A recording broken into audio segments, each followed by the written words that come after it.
അങ്കമാലിക്കും ആലുവയ്ക്കും ഇടയിൽ വന്ദേ ഭാരത് ട്രെയിന് കല്ലേറ് എന്നൊരു വാർത്ത വരുന്നു.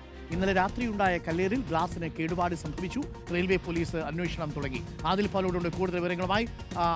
പ്രിയപ്പെട്ട പ്രേക്ഷകർ, ഇങ്ങനെ കുറേ സാമൂഹിക വിരുദ്ധരുണ്ട് കേട്ടോ. വെറുതെ നിൽക്കുന്ന സമയത്ത് ഒന്ന് അവർ കല്ലെട് തെറിഞ്ഞേക്കാം. ഇത് കല്ലെട് തെറിവിന് നഷ്ടപ്പെടുന്ന ഒന്നുമില്ലല്ലോ. അത് പൊട്ടിക്കഴിഞ്ഞാൽ ഒന്ന് അതിൻ്റെ നഷ്ടം, രണ്ട് അടങ്ങാനും പൊട്ടി അകത്ത് വീണാലുള്ള അവസ്ഥയൊന്ന് ആലോചിച്ച് നോക്കി. ആദിൽ പാലോടുണ്ട്. ആദിൽ പാലോട്, ഏത് സാമൂഹ്യ വിരുദ്ധരാണ്? എന്തെങ്കിലും സൂചനയുണ്ടോ ആദിൽ പാലോട്? എപ്പോഴായിരുന്നു സംഭവം? പരിക്കുന്നു ആർക്കും പറ്റിയിട്ടില്ലല്ലോ അല്ലേ?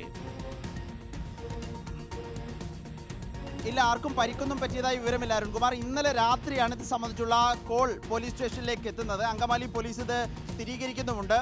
അങ്കമാലിക്കും ആലുവയ്ക്കും ഇടയിൽ രാത്രി ഇങ്ങനെ ഒരു സംഭവം ഉണ്ടായി എന്ന റിപ്പോർട്ട് പോലീസ് സ്റ്റേഷനിലേക്ക് ലഭിക്കുകയായിരുന്നു. ഏതായാലും റെയിൽവേ പോലീസിന്റെ ഭാഗത്ത് നിന്ന് അന്വേഷണം ആരംഭിച്ചു എന്നാണ് മനസ്സിലാക്കുന്നത്. വന്ദേ ഭാരത് നമുക്കറിയാം, AC കമ്പാർട്ട്മെൻറ്റുകളുള്ള ട്രെയിനാണെന്നറിയാം. അതിൻ്റെ ഗ്ലാസിന് ചില ചെറിയ കേടുപാടുകൾ സംഭവിച്ചു എന്നുള്ളതാണ്.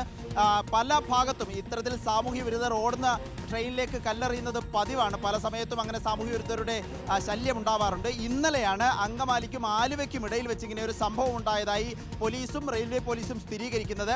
വന്ദേ ഭാരത് ട്രെയിനിലേക്കാണ് കല്ലെറിഞ്ഞത്. ട്രെയിനിന് ചെറിയ കേടുപാടുകൾ ഉണ്ട് എന്നാണ് സ്ഥിരീകരിക്കുന്ന വിവരം. അരുൺകുമാർ.